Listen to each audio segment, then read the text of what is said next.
नमस्कार दोस्तों, आप सभी लोगों का स्वागत है आपके अपने YouTube channel legal adviser AM में। और दोस्तों, आज हम लोग बात करेंगे इस वीडियो में SC/ST एक्ट के संदर्भ में। और अगर किसी के ऊपर SC/ST एक्ट लग गई है तो उसके पास बचाव क्या है, और अगर किसी को ऐसा लगता है कि कोई SC/ST एक्ट समुदाय का व्यक्ति इस एक्ट का दुरुपयोग कर सकता है क्योंकि उसका हित उससे टकरा रहा होगा, तो ऐसी स्थिति में आपके पास क्या उपचार होंगे, इसके विषय में हम लोग चर्चा करेंगे। लेकिन इससे पहले आपसे निवेदन है कि फटाफट चैनल सब्सक्राइब कर दीजिए, कमेंट करिए, लाइक करिए, वीडियो ज़्यादा से ज़्यादा शेयर करिए और अंत तक बिना स्किप किए देखिए, क्योंकि वीडियो बहुत ही काम की होने वाली है, बहुत ही इन्फॉर्मेटिव होने वाली है। जी हाँ दोस्तों, जैसा कि हम सभी लोगों को पता है कि जो SC/ST एक्ट है उसकी जो धारा 3 है, वो धारा 3 विभिन्न अपराधों का प्रावधान करती है और यह बताती है कि कौन कौन से कार्य हैं जो किए जाएँ तो ये माना जाएगा कि वह SC/ST एक्ट के संदर्भ में प्रयोग किया गया है और इस एक्ट का प्रयोग उस अपराध के साथ कर दिया जाएगा।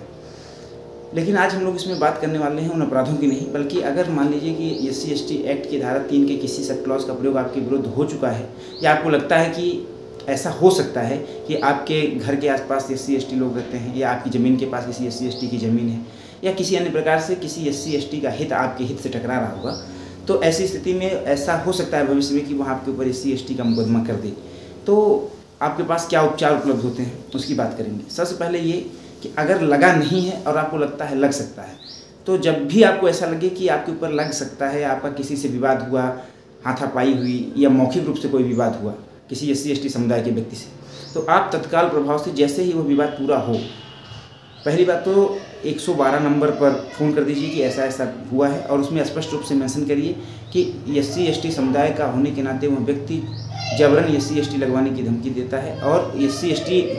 एक्ट का बार बार उसको लाभ मिलता है, इसकी वजह से वह इस प्रकार से लोगों को परेशान करता है। इसके बाद वो आपको एक संदर्भ संख्या प्राप्त हो जाएगी, शिकायत संख्या, उसको आप रखे रहिए। और उसके बाद जैसे ही वहाँ विवाद समाप्त होता है, तुरंत एक लिखित प्रार्थना पत्र जिसमें स्पष्ट रूप से मेंशन करते हुए कि जो व्यक्ति है वह इस प्रकार का व्यक्ति है कि वह आए दिन लोगों के उससे विवाद करता है और SC/ST एक्ट लगाने की धमकी देता है, कई बार लगा चुका है और लोगों से लंबे हर्जाने वसूलने की कवायद में रहता है, ऐसी फिराक में रहता है, और यह उसका व्यवसाय टाइप का बन गया है कि वह लोगों से ऐसे ही उलझता है बिना किसी कारण के, और उलझ करके लोगों से SC/ST एक्ट के माध्यम से धन वसूली करने की योजना बनाता है। इस प्रकार की चीज़ें उसमें आप स्पष्ट रूप से मेंशन करेंगे, और चूँकि वो संदर्भ संख्या आपके पास होगी वो भी आप उसमें लिखेंगे कि हमने ये शिकायत ऑनलाइन भी दर्ज कराई थी। तो जब वह व्यक्ति उस शिकायत लेकर जाएगा कि यह व्यक्ति ने हमारे साथ ऐसी ऐसी घटना की है और इसके ऊपर SC/ST एक्ट लगाया जाए, तो चूँकि आपने पहले ही ये एप्लीकेशन दे रखी है, तो जैसे ही वो एप्लीकेशन थानाध्यक्ष के पास जाएगी तो थानाध्यक्ष के दिमाग में यह बात जरूर जाएगी कि वह व्यक्ति जो पहले एप्लीकेशन लेकर आया था वह सही था और यह व्यक्ति आ गया है, तो पहले तो प्रथम दृष्टया वो आपके ऊपर SC/ST एक्ट नहीं लगाएगा, वो जाँच करके तभी SC/ST एक्ट लगाएगा। तो यह पहली आपके ऊपर ये प्रायोरिटी होती है कि क्योंकि लॉ का ये नियम होता है कि prior in time prior in right, जो समय में पहले है उसको अधिकार पहले मिलता है। इसलिए आपको बिना विलंब किए एक लिखित प्रार्थना पत्र थानाध्यक्ष को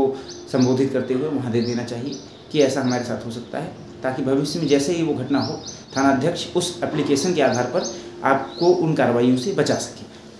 दूसरा ये, अगर आपको लग गई है तो अगर SC/ST लगाई जा चुकी है तो जो जांचकर्ता अधिकारी है उसके पास अधिकार नहीं होता है कि वह SC/ST एक्ट को समाप्त कर दे। हाँ, लेकिन ये है कि SC/ST एक्ट का मुकदमे में जो जांचकर्ता अधिकारी है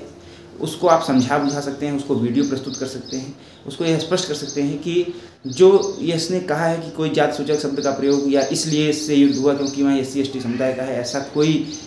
सबूत तथ्य उसके पास नहीं है, और हमारे पास यह प्रूफ करने के लिए ये वीडियो है, ये एविडेंस है कि हमने ऐसा इसलिए नहीं किया क्योंकि वो हरिजन था, हमने इसलिए किया क्योंकि हमारा और उसका हित टकरा रहा था और ऐसे में अपने अधिकारों की रक्षा के लिए वैसा करना हमारे लिए आवश्यक था, और वहाँ हमने किसी प्रकार से जात सूचक शब्दों का ऐसा कोई प्रयोग भी नहीं किया है। दूसरा यह है कि अगर किया भी है तो उसके लिए रूलिंग ये होती है कि वह सार्वजनिक रूप से किया गया हो, बंद कमरे में ना किया गया हो, और कई अन्य प्रकार के सामाजिक लोग वहाँ उपलब्ध रहे हों जिससे उसकी मानहानि का खतरा हुआ हो जातिगत शब्दों से, तभी वह जातिगत शब्दों के आधार पर SC/ST लगा सकता है।